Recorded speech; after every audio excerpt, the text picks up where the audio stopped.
Hey guys, how's it going? So first rendition of this knife. Wasn't crazy about some of this in here. I was trying to go for this Kiridashi look.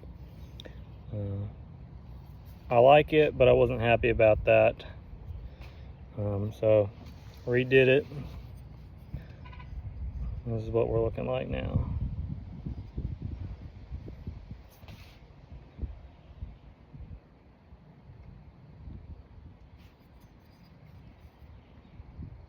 I think it looks a lot better.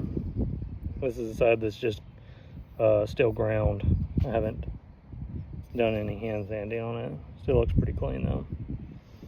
So this is going to be the new kind of utility Kiridashi, just a nice little using knife.